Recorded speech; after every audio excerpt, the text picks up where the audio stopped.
Hey everyone, it's Celeste and welcome to my booktube channel. Long time no see. I had a kind of I say a long November.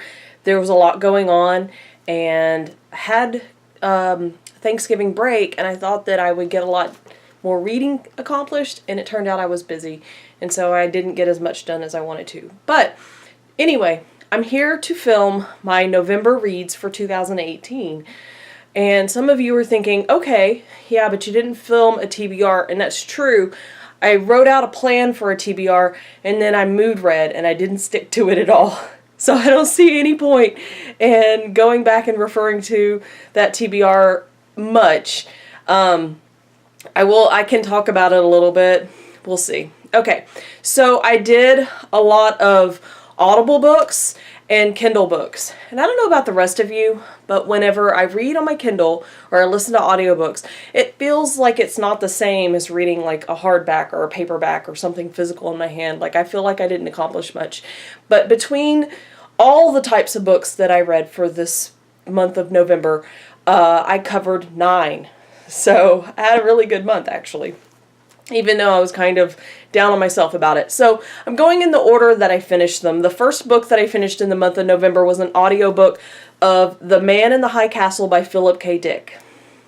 The reason that I picked up that Audible book was because of the show on Amazon. And I had watched the first maybe couple of episodes of it, and it was, interesting to me.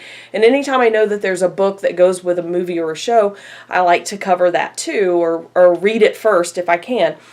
So I kind of paused on the show and jumped into the Audible book, and I was a little disappointed.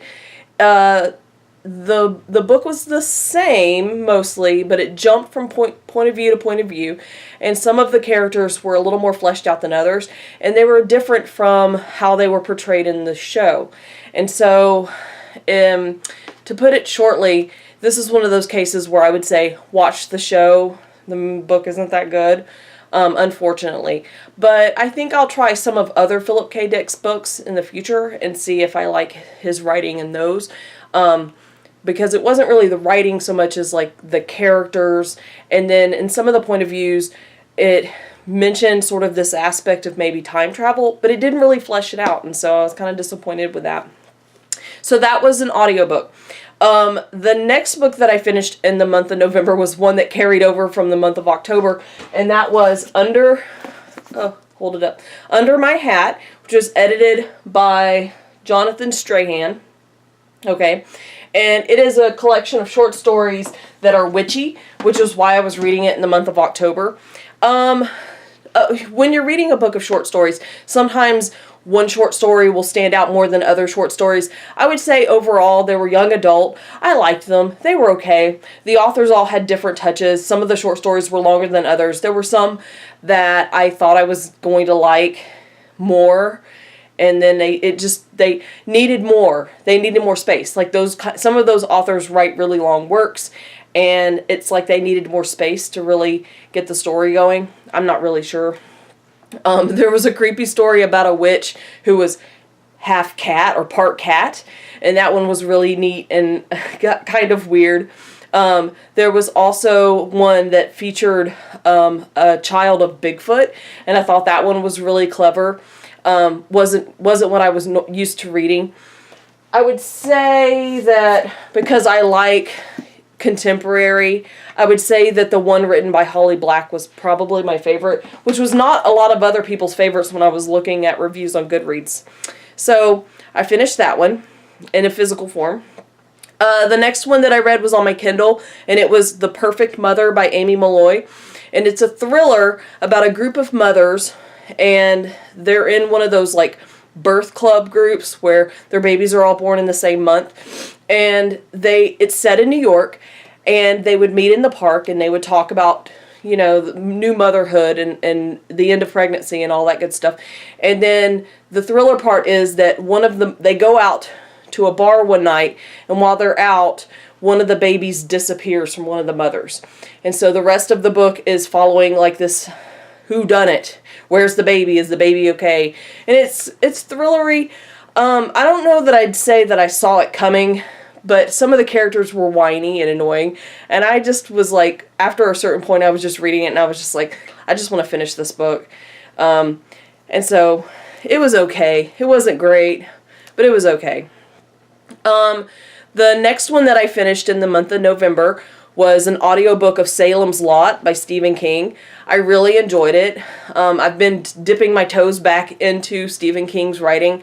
I read a lot of Stephen King when I was in high school, and then I kind of outgrew it. Towards the latter part of high school and into college, I went through this, like, that's not good enough to read. Like, I was reading a lot of classics and a lot of, like, literary fiction, and I kind of started snubbing Stephen King.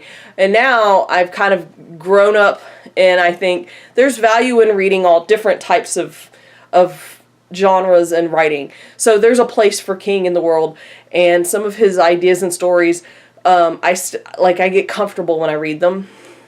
And so I'm dipping back into Stephen King. So this was one of mine. I really enjoyed it. Excuse me. And I think if you like reading old style Stephen King, it's a good one to read. There's a few problematic places, like some of his characters are anti-Semitic, some of his characters use slurs and things, but it made me uncomfortable a little bit, but it made me uncomfortable in the sense of the realism in King's writing, that in the 70s especially, which was the setting of that book, that there are people who use words like that and slurs like that so freely and openly. And then it made me think of today's times and how I could go to the grocery store and hear the same kind of things out of some people, so there you go. But overall, I gave it a pretty high rating, and I would recommend it if you're into reading some Stephen King. Okay, the next one that I read was a young adult, like actually more middle grade novel, and it was on Audible. Again, the audiobooks. Alcatraz versus the Evil Librarians by Brandon Sanderson. I get intimidated by Brandon Sanderson. His books are so big and they're so complicated, and I feel like I'm scared to read them sometimes because I feel like I have to concentrate on them a lot, and so I psych myself out on it. So one of the things I like to do whenever I'm in a mood to read Brandon Sanderson is I like to read his middle grade novels. And they're really good. If you haven't tried them, like The Rhythmatist, and then Alcatraz versus whatever, like there's a whole series of that. And they're clever and they're funny and there's jokes in there that are above the children. So I enjoyed it. It was good. It was fun. The narration on it was awesome. So, what was his name? Ray Ocampo, I think it's Ray, but his last name was Ocampo. He did a really excellent job narrating that book. Okay, the next one that I finished was on my Kindle, and it's a novella called Learning Curves by Seeley Simkis. This one was super cute, contemporary romance, girl on girl. It had a lot of good representation. One of the girls was a Puerto Rican lesbian. She was out. She was in law school. Really had a good head on her shoulders, great personality. The other love interest was an asexual girl. She was white. She was there for business in college. And they were like met in one of those classes where it was like business law. So they were both sitting in there. And it was just really authentic. It was really sweet. It's good for this time of the year. There's like Christmas. It kind of ends around Christmas. And when I checked on Goodreads, it said #1. And you guys know that when an author notes a book as #1, then there's probably going to be a #2. So I'm excited to read what Seeley Simkis writes next, because she's fairly new, I think. Okay, the next one that I listened to on Audible, finished, was Girl Logic by Eliza Schlesinger. I have it's a comfort to me to listen to audiobooks that are narrated by celebrities, and especially comedians, because they put something into their books in the Audible version, especially if they're the ones narrating it, that you just can't get from the paper version. So like if you read any books from a lot of these celebrities or a lot of these comedians and they narrate it themselves, that would be how I recommend it. And it was a lot, just some people don't like this, but I liked it. It's a lot like listening to her stand up, but she had a lot of good stories and information and sort of uplifting advice, I guess you could say, for women in general. So it wasn't exactly like her stand up, but you know, it was funny. I liked it. I enjoyed it. Then the next one that I finished in the month of November was the novella Evidence of the Affair by Taylor Jenkins Reid. And Taylor Jenkins Reid is awesome. So I'm working my way through Taylor Jenkins Reid's books. But if you look at BookTube, people are just swooning over Taylor Jenkins Reid. And there's a good reason for that. Like, it's a collection of letters in this novella between these people. And there's this couple, there's two couples. And the husband of one couple and the wife of the other couple are having an affair. And the other two find out and are kind of communicating about this affair that their spouses are having. And it's just this really interesting idea. It takes place in the 70s. So it's this nostalgic feel because they're writing these letters rather than texting, rather than like using their cell phones or whatever. And the twist at the end was just really good. It made me feel all the warm and fuzzies. So I really enjoyed it. And then the last one that I read was the other physical book. I only read 2 physical books this month, or actually finished 2 physical books this month. It was Dumplin by Julie Murphy. And I picked it up on a whim during Thanksgiving break. And I'm glad that I did. I really enjoyed it. I know a lot of people don't like the character of Willow Dean. I thought she was, I hate to say it again, but authentic. Like, she was confident in some ways. She had insecurities. And as a woman that's not a teeny tiny stick, I could really kind of see myself in Willow Dean a little bit.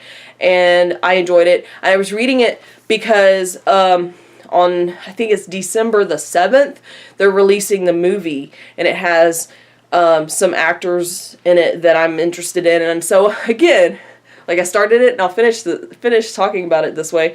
I like to read the book before I watch the movie or the show if I can help it. So that was a case of that. So overall, I had a pretty good reading month for the month of November. I didn't read the things that I secretly wanted to read in my TBR. So I'll talk about that in my TBR for December. I'll talk about what went wrong with November's TBR and why I didn't post it and all that good stuff. But anyway, if you've gotten this far, thanks for watching.